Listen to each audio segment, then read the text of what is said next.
Good afternoon, ladies and gentlemen, boys and girls, geeks and nerds and ambassadors everywhere, and welcome back to the Ambassadorial Wing and to another installment of Council of the Ones, Babylon 5 review. And hope y'all are having a great Friday afternoon. And of course, Happy New Year's Eve and Happy New Year to everybody listening out there. And we have reached season 5. And with me, Yes. yes, indeed. With me this afternoon, I have got my good friend, my fellow council member here, Lord Koj. Unfortunately, the rest of the council is out on expedition beyond the rim, but they will hopefully be back next week. But they have been kind enough to upload a few of their thoughts for us to listen to here in a few minutes and everything. But Koj, good to see you, man, and good to have you along with me this afternoon. So how's life? How's the universe? How's everything? Everything is good. I'm always blessed. I just ups and downs, but everything's just good. I just feel like Mm-hmm. oddly enough, 2001 was really busy, but I'm just happy to be here with this show because I forgot how I happened upon this channel, but I love Babylon 5, and season 5 is my favorite season. I can go in details as to why, and I'm excited too throughout this. I'll do it sporadically. But it's just cool, and I like that. I kind of like him, the Marcus of the team, because I think I joined around end of season 2 or season 3. I think it was around I season forget. 3 is when we brought you on and everything, and I I think will so, say but I feel so. you have been such a great member and a great member of the council, and just really level-headed, a lot of passion, and really always appreciate your input. And of Thank course, you, but I think everybody. you stole my notes that I had on you, because that's the same thing. But yeah, man, Ha ha ha. love you guys. It's like, Yeah, like-minded minds and hearts, and that's rare. indeed. Indeed. Very, very rare nowadays.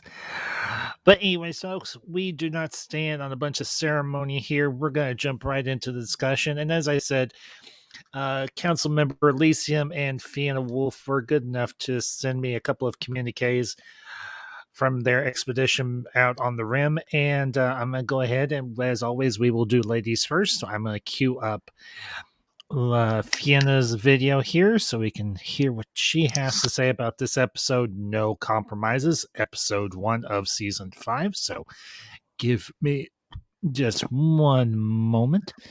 Make sure yeah, that's hers. Excellent. Ooh, nice Pak Mara. That's what I call those. No, wait a minute. That's not hers. That's hers. Here we go. All right. Oh Lord, Marcus, go home. Anyway, all right. Councilmember Fiona, let's hear what you have to say about. That's the wrong tab. Hang on. There we go. All right, here we go. Episode of season 5. I love how the intro goes. Like, this is probably my favorite intro stuff of the series because it takes all these lovely little quips and quotes and then just, the music matches perfectly. Basically what the whole series has been leading up to. Yeah. And honestly, you can't go wrong. It's basically all the big brush strokes the series has done, all in the space of about how long does it last? Like 2 minutes, 2.5 minutes, maybe. But yeah, it gets the point across rather eloquently. I love it. And honestly, the title of the episode with No Compromises, well, in a way, they still had to make some compromises. Oh, yeah, because things are going to be trouble when Bester's own protege makes an appearance on the station, and it's just like, oh no, no, no, oh no, this is like a can of worms. Here we go. And of course, most of the stuff that happens with that rogue telepath group will ultimately lead to the outright civil war the telepaths are going to have. Which, Crusade does touch on it a little bit, but as far as this initial episode, yeah, it sets up the whole ball as it's rolling. And I have to be honest, I really do feel for Tracy Scoggins because she had to come in and, take over an Ivanova-shaped hole, but she couldn't be Ivanova. She had to be a different character. I do think it's kind of funny that they gave her a little bit of a background with Sheridan by like they used to date and whatnot, and when Delenn finds out, Delenn's thinking like, man, how many people has he dated? Because, he had the trouble with his first wife going all shadowy. And it's just like, who else does he have hiding in the rafters? Well, luckily for us, he doesn't really have anybody else. And I think that was just like a more quick and easy way to kind of like give Lockley a little bit of a connection to one of the bigger characters, so that way she could bounce off Sheridan and show a different viewpoint. Like they ended up breaking up because mentally they were kind of similar, two big old bulldogs, basically going after X, Y, and Z in their zigzag motion. Not to say that Lockley isn't a developed character. She definitely is. It's just that they had the theme-wise and for the actual, story, they had to do something to give her some sort of linchpin to get in and have a dynamic with one of the characters. But to me, especially with the way Mr. Garibaldi greets Lockley, like he is 100% doubtful and suspicious of what she's going to be doing because she never really openly rebelled against the Clark regime. But that's also another way you can showcase a little bit of the fallout from that, show an officer that didn't outright rebel, but also didn't, let's just say, buy it lock, stock, and barrel and be like, yay, go Clark. Yeah, she didn't really do that. You'll get to see a little bit of that later. But yeah, it's a hard thing, really, to come back to the point to have a character pop in just for the one season, kind of like how Sinclair was only there for the one season, but then due to other stuff behind the scenes, the actor wasn't able to, keep on going. So they had to bring Sheridan in. And then, Sheridan ends up becoming like one of the key linchpins of the series. So yeah, Lockley has a lot of stuff to do. And in a way, I'm glad that once the other part, when he released the Lost Tales, he did have a little segment with Lockley, to help keep her stuff going. And even with one of the Soul Hunter movie, they added Lockley into that as well, just to give her a little bit more of time in the chair as the commander of Babylon 5. And in a way, yeah, it's vital to maybe even have a character kind of like that because they have to heal from the Earth Civil War too. So by picking somebody that was still linked to Earth Force and didn't really, boondoggle it, that's one way to get somebody that's trustworthy to run the station. She was basically put in a rock and a hard place. And I imagine most of the Earth Force personnel were put in that situation as well. I mean, and Sheridan had to do that compromise earlier to get his own people off the hook. He ended up taking in all the stuff for breaking away from Earth and everything so that they wouldn't be punished for it. But yeah, I do have to admit there was that one moment where Sheridan's talking about his socks with Delenn and it's like Sergeant Slaughter. You get to see a little bit like Sheridan and Delenn haven't quite moved in into one sleeping quarters just yet, but it's just like little kind of like side input where it's like it adds a more authentic aspect to their relationship because now that they're married, they're gonna get to figure out even more little details about each other. Mm-hmm. I just thought it was adorable. She's like, "Why do you have your socks hanging?" Like, oh, yeah. Good old Sheridan. But I think this episode has pretty good flow. You get a pretty decent impression of Lockley. yes, she can't take Ivanova's spot. And most fans, I imagine, felt like, oh, like where did Ivanova go? And it does happen. You want to see how Ivanova's stuff would have played out, but like with everything, is sometimes a monkey wrench is thrown in. So yes, Lockley has her own firm set beliefs, and she does have a sense of duty and honor. So much so that she will butt heads with Sheridan if she thinks that he's, messing up or maybe taking a direction that she would find like a lose-lose situation for the station, basically. Because overall, you get the sense that Lockley definitely does want to do right by Earth Force and by Babylon 5 and trying to bring people back together.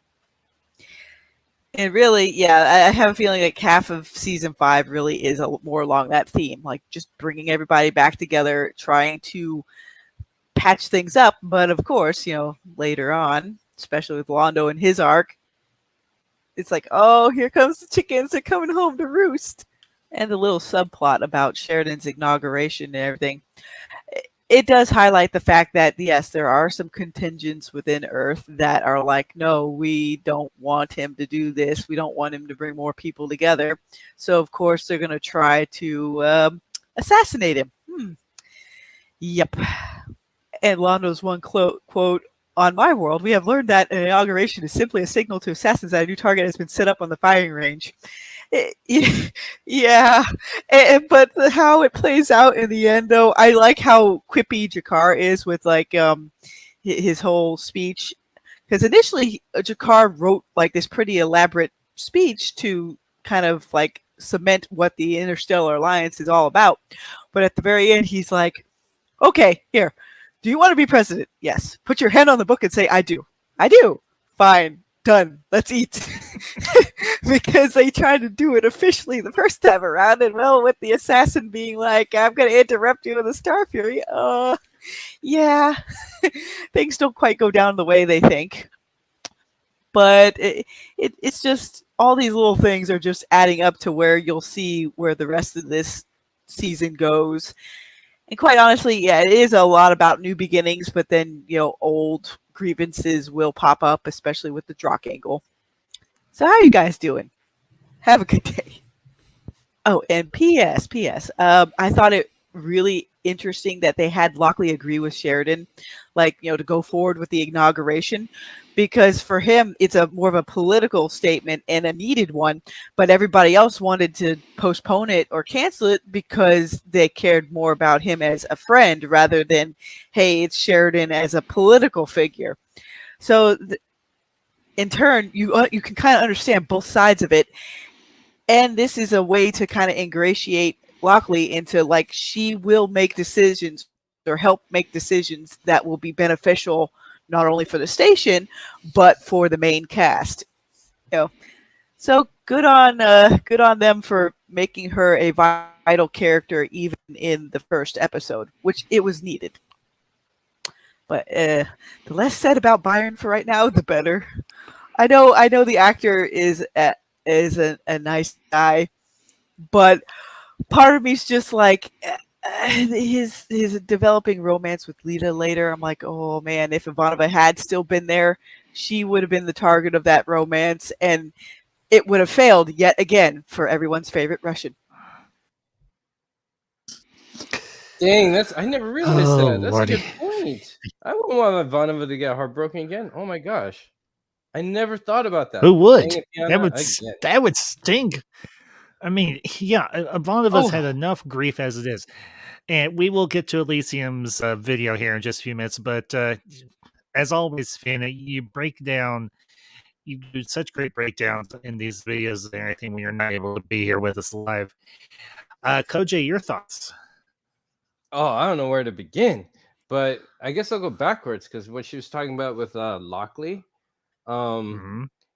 it organically is beautiful, and it's actually a good kind of poetic kind of mirror of what happened before. My heart was broken as a fan when Sinclair wasn't there anymore and he was restationed, and I've been through that. And for like a season, I did not like Sheridan at all, and I boycotted season 2 when it was live. But season 3 got me back, and I love it. But it was a process, so I understand when people feel that when they lose a character, especially when it's not story driven, but it is or it becomes story driven, whatever, but you lose the character and someone else quote takes her place. I never saw that she took her place. I don't think I think she took her position, just like Sheridan took the position of Sinclair, but Sheridan is still Sheridan and he never replaced Sinclair as a character. And I think Exactly. that's what's really important, because we have these characters who are a family and they've been through a lot, and they kind of know how each other feels and they know how to react according to that. So for them to continue on and survive the politics and the threat of anything in this wild galaxy, because they are in the Wild West, it's the last frontier. Yeah. And so they're just holding it down, this saloon, this town, try and keep law and order. So if you have a new, fresh good guy on the team, they could actually point out the flaws that they may not see or go unnoticed, because they've kind of got set in their ways in this. They need to adapt, and I think Lockley will bring that extra edge and focus to them. Yeah, and honestly, I like the character of Lockley. I never had a problem with her. I wasn't aware of the contract issues with Claudia Christian behind the scenes or anything. I just figured maybe they wrote her out because she had something else going on. I didn't know it was because of she was wanting more money or whatever. But obviously I love the character of Ivanova, but I never disliked Lockley like at all or anything. I thought she was a really good character. She was a very interesting character, and I look at her the same way you do, Koj. She wasn't replacing Ivanova. She was filling the position that Ivanova would have potentially taken if Claudia Christian had still been with the show.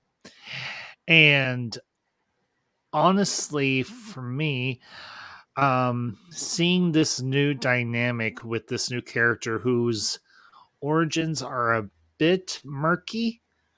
We don't know exactly what side she was on during the Earth Force Civil War, and I think it's Franklin or somebody who asks her who's you never or makes the comment, you never said whose side you were on, and she's like, "That's right, I did." And then they say, "Whose side were It was you Sinclair. on?" No, Sinclair. It was Sheridan.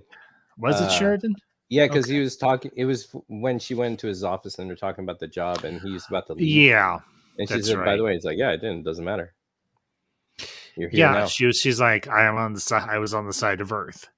So, yeah, and I think that was Garibaldi who squeezes that out of her later. It might have been. It might have been.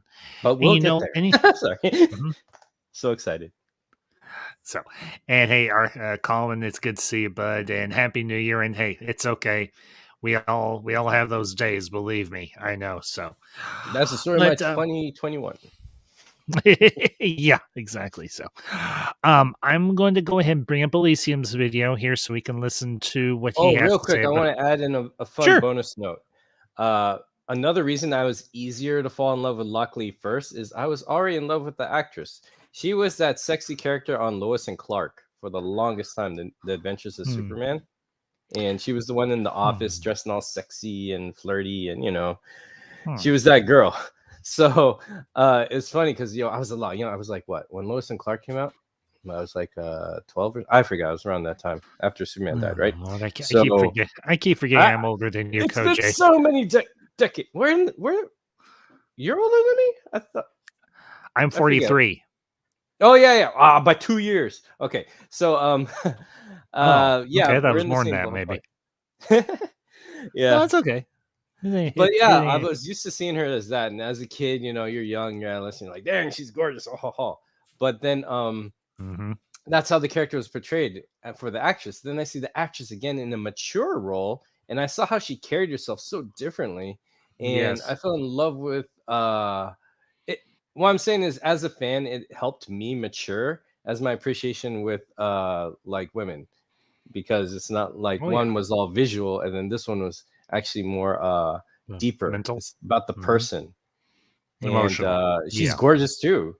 And I think she's more gorgeous, kind of being more free to have because these roles, especially for diversity and women, they rarely get where they could be confident, strong, attractive when they need to be, but they have all these layers and just not one dimensional. And I love seeing Yeah. that. And Babylon 5 is a great platform for that.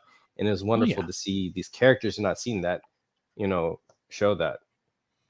Totally. It's just great. Yeah, And I love and Lockley. Colin brings up, wasn't she? Excuse me, Cat on Yes, Lois and Kat, Clark, that's her and name. she was also in the Colbys. I've never heard of that one, Colin. So, Colby's.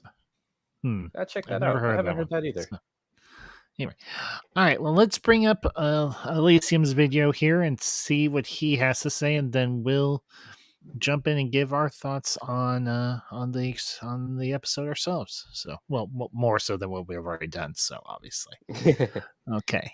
Hang on 1 second here, ladies and germs. Let me reformat this real quick. Put us down here so y'all can see the thing a little bit better. And here we go. All right. Apologies, I can't be there this week, but hopefully next week I'll be back at the oars. Before I go any further, please help out this channel, the Ambassadorial Wing, by hitting that like button and subscribing to the channel if you haven't already. The Ambassador is a fantastic person, and this channel deserves every success, so please help him out. Hit that like button and subscribe if you have not already. Now, on to the episode. This is a pretty good episode, and we're introduced to some new characters, and unfortunately, Ivanova has left the show at this stage, but never mind. Captain Elizabeth Lockley is very much in a similar vein to Ivanova, but also has a lot of aspects of Garibaldi about her. Pretty much if Ivanova and Garibaldi had a child, you'd have Elizabeth Lockley. There is she's Ivanova in very proper, brilliant at her job, very strong character. Like Garibaldi in she has her demons. We don't see this yet, but it explains a lot of why she and Garibaldi lock horns pretty much from the get-go. And they seem to be two very similar characters personality-wise. Really butt heads, lock horns, and won't give each other an inch. She arrives in the station, tries to say, "Oh, if you run the station properly, you won't have any problems." Lieutenant Corwin does try to inform her the Babylon 5 works on duct tape, workarounds, and a lot of prayer. She may not have believed him at first, but this episode alone, we see a pretty much crazed, unhinged assassin who murders a ranger and then taunts Sheridan about how he's going to kill him. We also see the arrival of a new character in Byron, and the telepaths will be a big issue in this episode and in many more to come. The assassin hates Sheridan because he had been on the opposite side in the Civil War. Now we learn that Lockley had served with him and had a lot of respect for him as a person. Whether that means was on the other side in the Civil War, we don't know yet. But she does have Sheridan's back and supports him when all of the others want him to hide away from the assassin. But Sheridan is unusual as a politician in that he's really taking this public servant seriously. There's a nice touch when Delenn comes to him and asks, well, why are your wet socks in the bathroom? And he says, well, it's from when I was in basic training, and that they took an oath to wash their socks every day because the sergeant major or their drill sergeant had done this and told them, I'm going to live forever because I'll always have something to do. So it shows Sheridan's humility. And in that humility, he refuses to give in to fear. He wants to show the people he will walk among them, and makes a great point in that many leaders hide away from the people, and had they walked among them, they may be much, much better people, much better leaders, and much more in touch with what really needs to be done. Garibaldi believes that Sheridan is a martyr in training, but and you can see both points. They want to keep him safe, not just because he's their friend, but because he's the leader of a new alliance, which at this point is very fragile. And for the same reason, that's why Sheridan wants to carry on as if nothing is happening, not to give in to fear, not to let the alliance become something lesser than it could be. The telepaths arrive and look for a colony. With their help, and unfortunately, one of the telepaths dies to help Sheridan, prevent him being assassinated. And this leads Sheridan to giving the telepaths the right to make a colony on Babylon 5, which Lockley had refused, but they had agreed that when it came to running the station, Lockley was in charge, but for political reasons and political decisions would be his. And he made allowing the telepaths to form a colony part of the political office.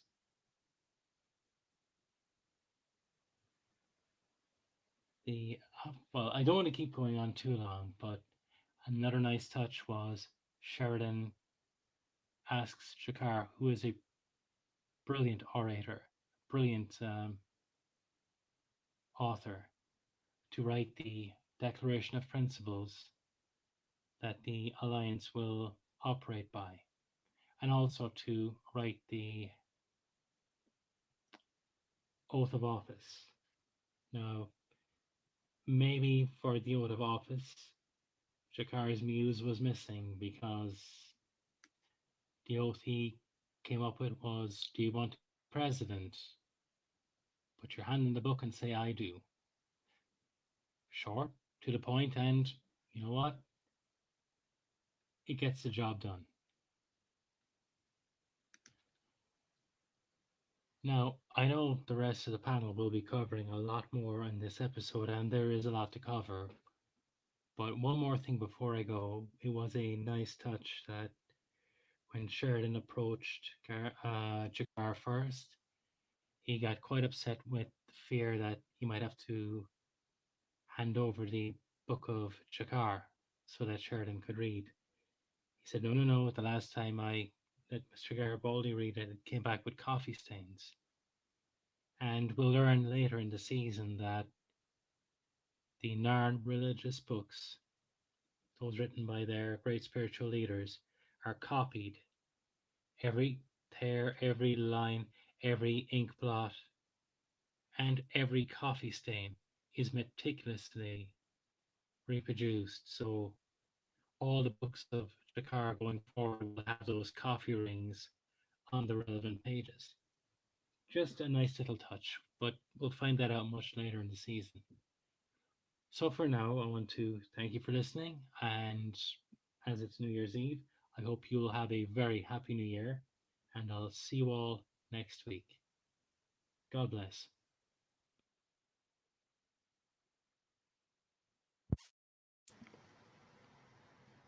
Man, them socks. Ambassador? Yep, I'm here. Oh, I was like, oh, the shadows got you. No, hardly. And yeah, goodbye. Hang on one second. Bye bye. Nope. Sorry, you're gonna have to take your crap and drop it somewhere else. Oh, spam. I see that. Oh, that's unfortunate. Yeah, there we go. Got it. That same one pops up on mine too a few times. I noticed. Yeah. Anyway. Oh, wait. If you're on the phone, I think you could open up the chat if you have the app. Click on the name, and you go to them, and then click the dots on top right, and it lets you block them for good. I think. So probably. So I have to but do that hey, sometimes. I forget. But yeah. So socks. yeah. That's the first Yes. thing that came to mind. Yes. And Yes, indeed. Christiana mentioned it too, and I can't help but feel charmed because I'm a pro wrestling guy, and Sergeant Slaughter is a WWE famous pro Oh wrestler. yeah, I He was know about written, Sergeant Slaughter. yeah, because he was written into GI Joe. They made him a GI Joe Yep, character I in know. the 80s. I know. Oh, Yep, I but that's remember. cool because Dude, I you're can't talking help to but a kid feel. of the 80s. For heaven's sake. I know I am. That's why I know you understand, because the key thing is that Straczynski also wrote for a lot of animated He shows did. back then, like He-Man and I believe G.I. Joe. And I'm wondering, I need to look back. Mm, Maybe you know this. I'm wondering if he is responsible for bringing Sergeant Slaughter to G.I. Joe. Henceforth, why he mentioned it in Babylon 5, because in season 1, there's a mention to Centauri God that was a god of the underworld that was mentioned in Masters of the Universe He-Man, when He-Man had to stop Morgoth, the actual one that's Londo is talking about. So I'm wondering if Sergeant Slaughter is a connection to maybe Straczynski's involvement. Maybe Straczynski did bring Sergeant Slaughter to G.I. Joe, and he gave him a nod here. I thought that was great. That was great. Maybe. Well, and one little note before we jump into the discussion on the episode. Did you know that they actually had for a special thanks for No Way Home, they actually listed JMS. Nice, because he wrote a lot of Spider-Man in the 2000s. Yep. He wrote some of the best. He, like, as soon as he got on board, he started opening up crossovers just in a Spider-Man issue, no problem, and cleverly. Oh, JMS is amazing. His Superman Earth 1, his Spider-Man. I'm glad they did that. Because if they did, maybe they took story elements from his past comics. They very well may have. Well, and he was a major contributor for Spider-Man for a long time, so it was only right that they give him credit where credit is due, and they may have done it in other films as well. I just may have not seen the credit. I love Spider-Man, the character. You always saw it like if Jimmy Olsen had powers. Yeah. So I don't know. And wasn't a fan of the Spider-Man run. An A classic, that's fair, and not everybody's going to have the same take. But talking about good to see, good classic is good to see you, man. I know it's been a long time and everything, and Happy New Year, my friend. We miss you, and hope you're doing well, and hopefully we can get you back on here at some point. So, because we do miss your input, most definitely. So, but getting into Elysium's thoughts on the episode. I did want to remark on the telepaths because we really haven't had a chance. I mean, obviously we listened to Fiona's and now we've listened to Elysium's videos and all. But I found the telepaths to be an interesting change in dynamic for the show, because up until this point we had never seen telepaths in large numbers like ever, except for maybe back in season 1 when Talia was still on the station. And now we've got a group of rogue telepaths, just like before. They were rogues or unregistered. They're on the station, but this time they're more organized. And when Byron is giving background on every single one, and he mentions the one gentleman of Asian descent, the fact that he's the last of his family line, and you have to wonder, what did Psychor do to his family that he's the only one left of his family?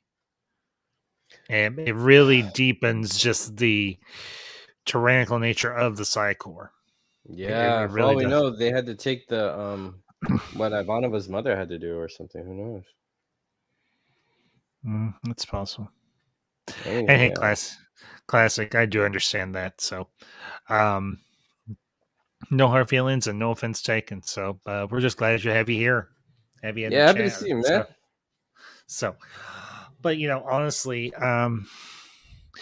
the big thing, the big thing with me with the introduction of the telepaths for season 5 is, and we'll get into this next week, with or well, in a couple weeks with the episode where both Garibaldi and Sheridan are wanting to create a special unit of telepaths to be like information gatherers because they realize um, what all the fact that the other races use telepaths as well for covert ops, but Earth Force is the only one that doesn't have a special unit that does that. They only have the Psychor. And to the chat, Belle Reeve, Belle, is good to see you, my dear, and Happy New Year to you as well. Thanks for stopping by. Um, I would have been really interested to see how Ivanova would have reacted to the whole concept of there being a colony of telepaths on the station. But, at the same time, you almost get the impression she would have been so diametrically opposed to it that maybe Sheridan would have maybe not so much knuckled under, but definitely there would have been a lot more of butting of heads in terms of the whole idea of having telepaths on the station. Koj, your thoughts?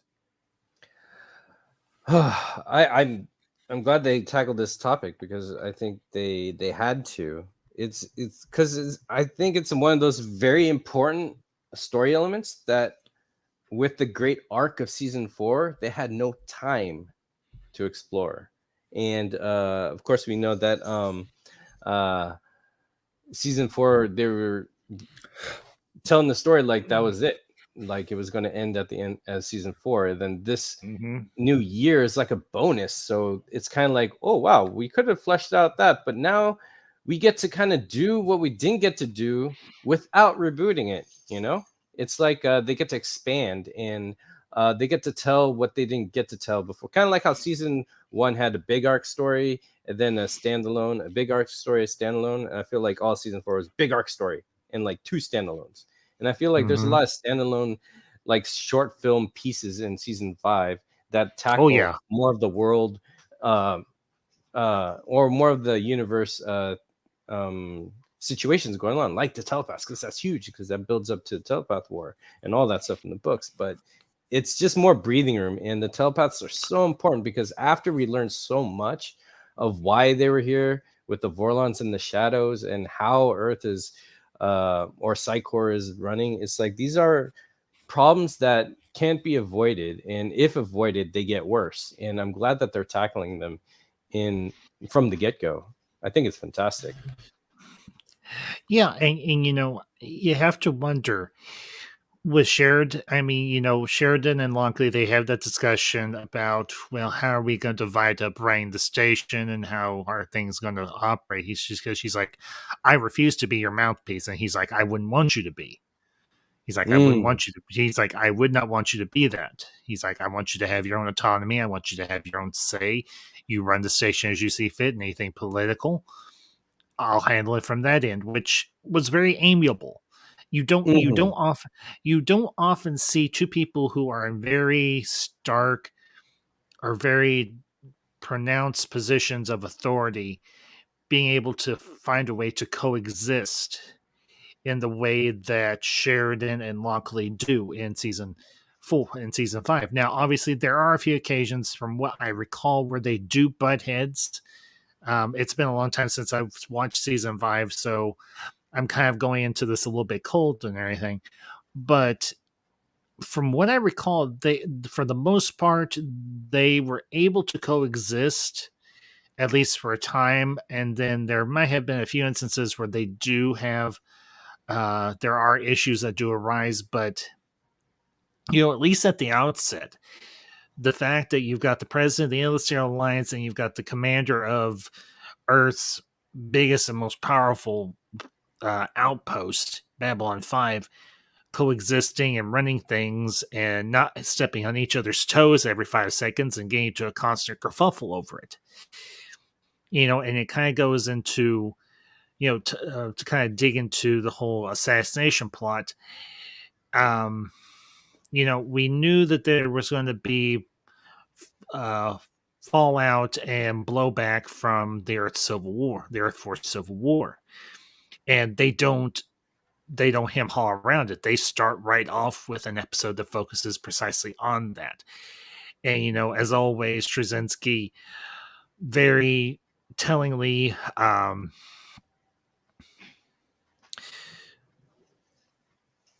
titles his episode "No Compromise." And the fact is, Sheridan's not going to compromise on what he's doing.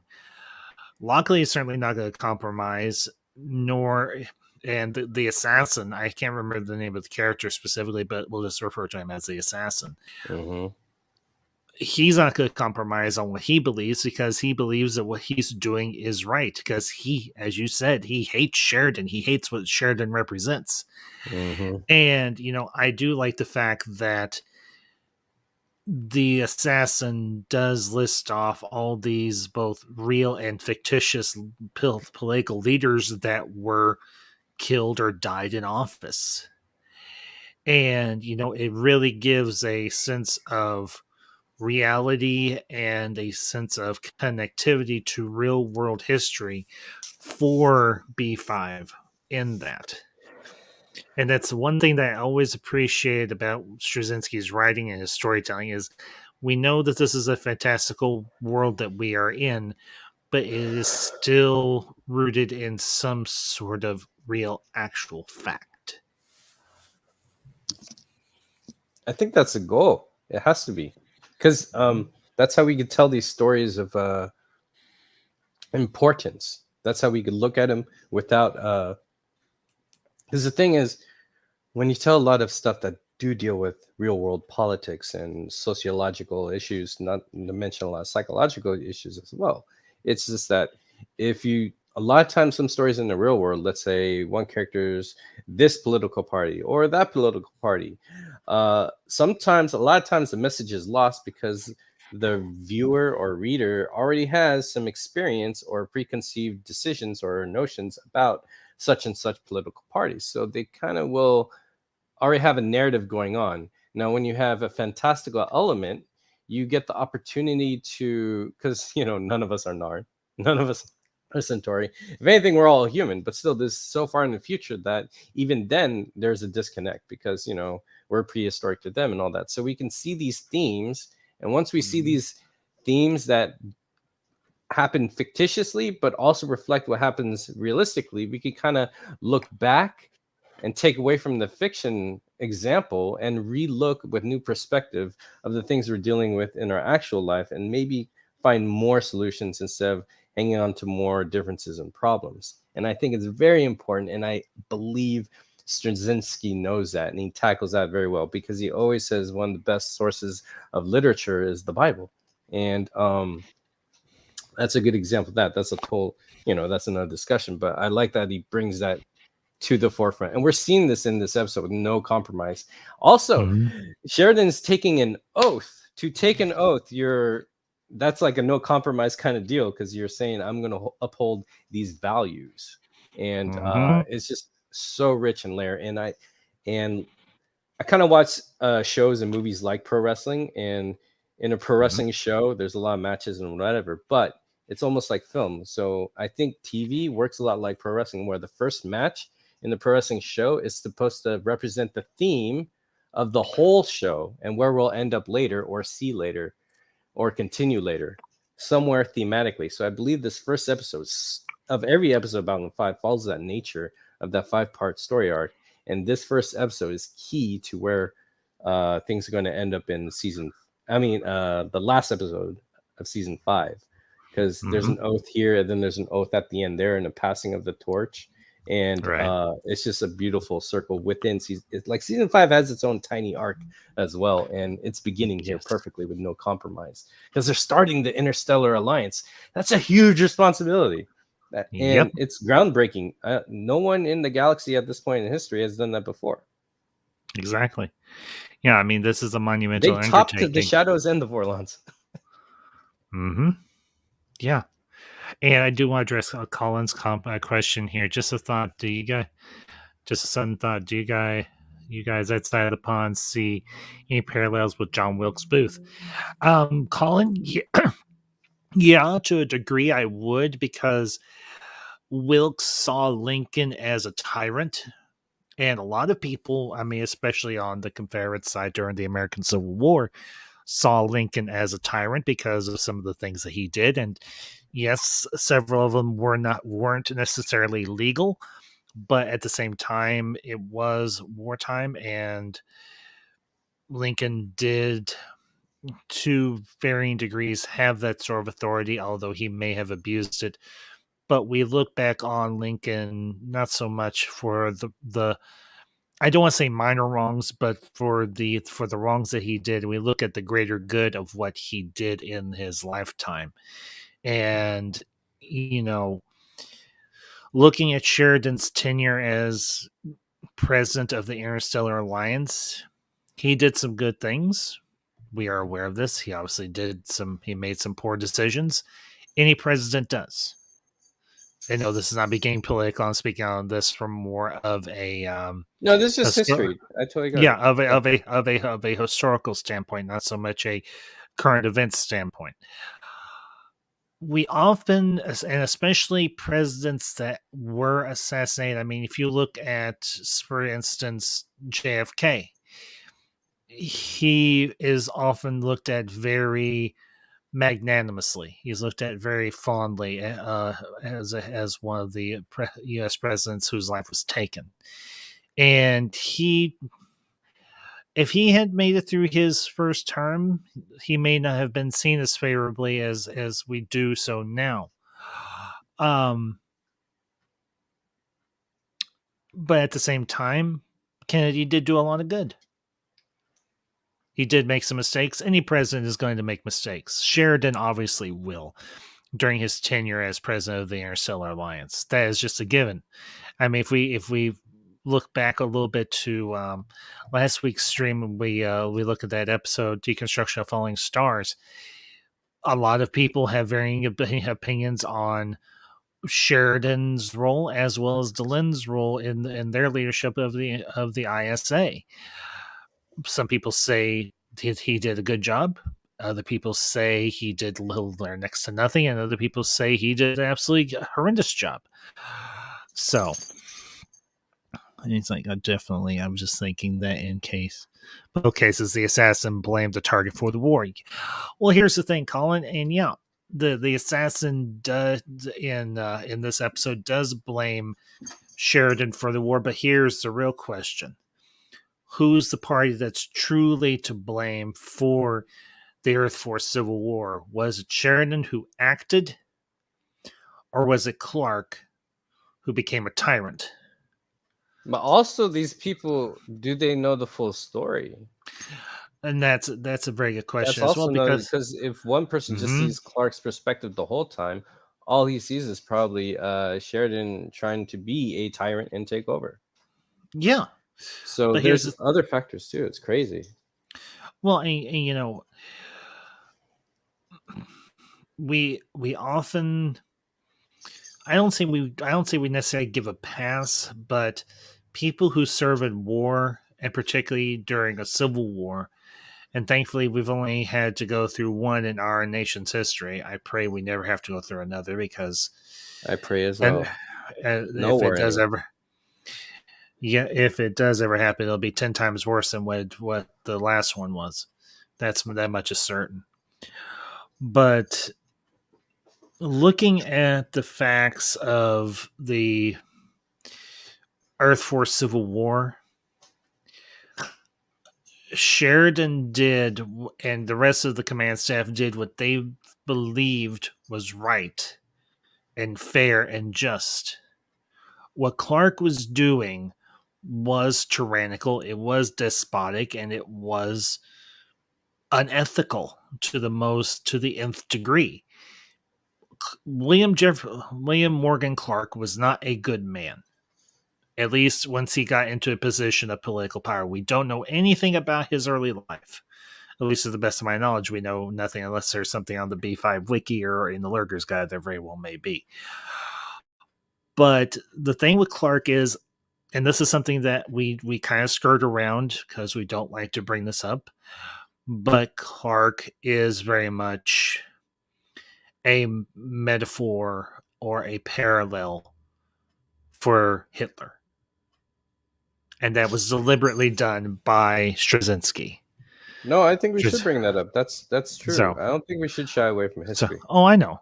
Well, But I get what you mean. I understand why you have to put that disclaimer out.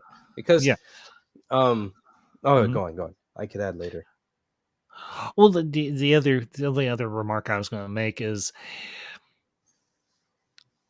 from a historical standpoint, certain people within Hitler's party would look at what he did as right, but there was a vast majority of people who saw what he did and knew it was wrong.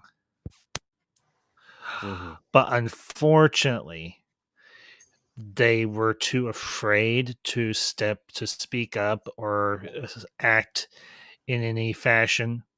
Now, we do know that there were people who did act. If you look at Operation Valkyrie, the movie, and not to mention the movie that was done several years ago that starred Tom Cruise, people did act to try and prevent Hitler from doing any further acts than what he had already done. But unfortunately, it never came to pass. So, in the case of Clark, we don't know if anyone did try to act. We don't know from the Earthbound side if anyone tried to take Clark out.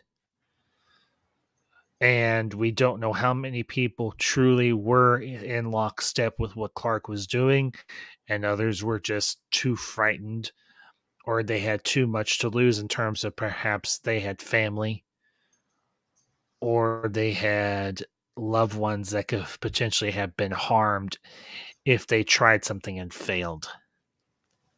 So that is the thing that we always have to keep in mind. Do I think that the assassin perhaps was maybe misguided? Possibly. We don't know for certain. Possible, yeah. Yeah.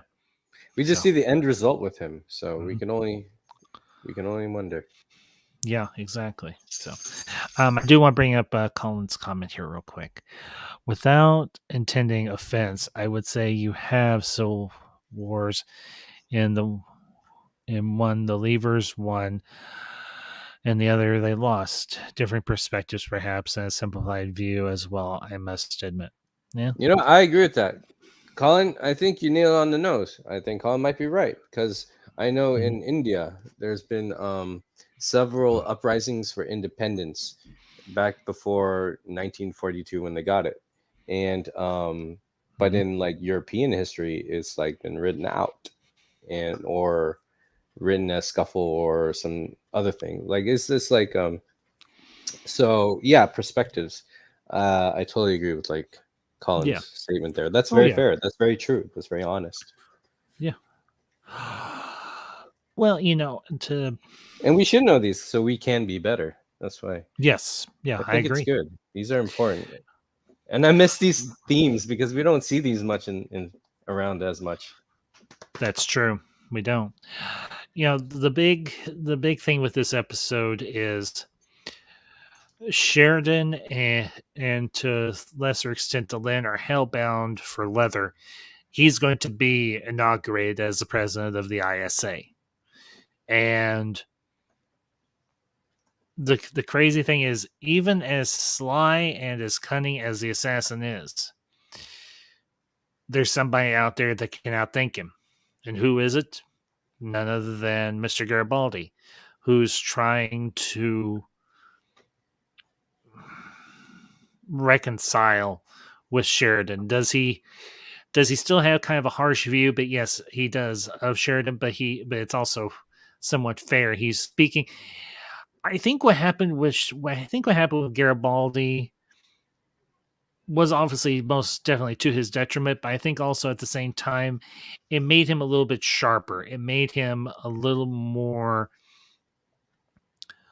cognizant of the world around him and helped him to realize not everything is always black and white. There is always a tinge of gray in any situation. He may have seen Sheridan as a martyr in training, but he also understood, I think, that Sheridan was right as well, that they needed to do this because there was never going to be an opportune time. And the crazy thing is they have one assassination attempt, and you wonder, well, is this going to be I sometimes wondered, was this going to be a 2-part episode? Perhaps was the threat going to last a little bit longer? Was perhaps the assassin not working alone? But no, in this case, he was very much working alone, and I was okay with that. I was okay with it just being a single episode. But then just a few minutes later, he knocks out a pilot. He grabs a Star Fury, and he's hanging outside of the one of the observation bays. And Sheridan stands there. He's like, "You're not gonna stop this. Nothing you do is gonna prevent this from happening." And the assassin's like, "I don't care. I will die if I have to die to take you out. I'm gonna die taking you out." So even from the assassin's perspective, he refused to compromise as well. That's right. That's profound. It's like this is at everyone's limit break, and I think this is another thing that happens after a great decision is made. Hard decisions always have hard repercussions, even if it's good or bad or a mixed bag of both. So this is like just probably the breaking point. Some just enter, and it is a no compromise element at that, and that's a danger. Just as it's important to stand your ground and no compromise to what is good, because they're building something that's gonna last and help so many lives, and promote more peace, and then no more destruction and wars and all that. So, although we know lots on the line on either spectrum with perspectives, but I think Sheridan did the good stuff. Yeah, he did. This is why we need people. We need to be Sheridans or whatever. So yeah, I agree. And I'll bring up Colin's comment here. As President Luchenko said, there were people who wanted to move against Clark, but the time was never right. But Sheridan says in response, while billions of people were suffering and dying while you were waiting for the right time, we did what you all couldn't. And perhaps, was Sheridan maybe a little bit harsh at Luchenko? Maybe a little bit, yeah. Because I understand his perspective, but I also understand hers. Because if the whatever little resistance is there on Earth gets snuffed out by Clark, and if Sheridan and them fail, everybody's goose is cooked. It's that I call it the Superman complex, because it's where they have to, and only, and this is the most, this is good, and it could be political or whatever, but the thing is to do what's right with no repercussions, and sometimes there's a situation like Clark in power. The only way to do right is to break a rule or whatever, like yes, Sheridan going up against Earth and defecting, because Babylon 5 is an independent state, so technically it's not but it's all this. It's complex to do the right thing when there's too much of the bad in power, I guess. Like Palpatine's empire in Star Wars. It's the whole thing. Like people in Imperial City saw the rebels as terrorists. Yeah, as that's true. And then that's interesting because Imperial Sea is huge. That's a lot of people. That's the main population of that galaxy, and it just shows that more of that perspective. And to do the right thing, it's just difficult. So it's a good thing they have Sheridan because he's the only one that did it. If he didn't, Yeah, Clark would still be in power, and that'd be it. And there'd be more wars, and the shadows would be just going, "Haha, I told you so," and that's it. No more Babylon 5. pretty much. Yeah, pretty much. So, well, anyway, Koji, I think we're going to go and wrap up, but I want to give you a chance to give your final thoughts on the episode, and then we'll call it an afternoon. So, my friend, Okay. the floor is yours.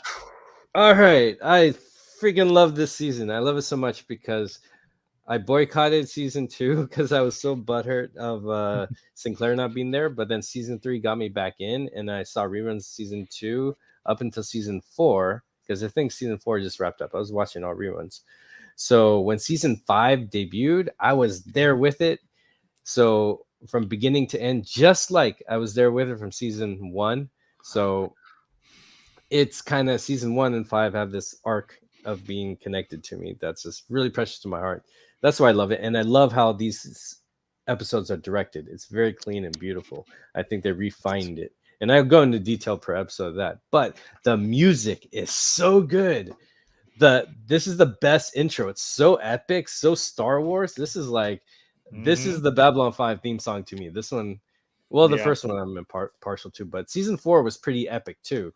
Babylon 5 has had the best intros, I have to say. That's so epic in any TV I've ever seen. Because it's so rare. Some TV shows just have like a sound effect, like some don't even have intros. So it's very classic Flash Gordon to so go big and epic like this, and I just love it. And they released one of the soundtracks, which was the best of Babylon 5, and track 1 was the theme to season 1, and then track 2 was a medley from stuff for season 1, and then the next track was season 2, and then a medley and da da da da da.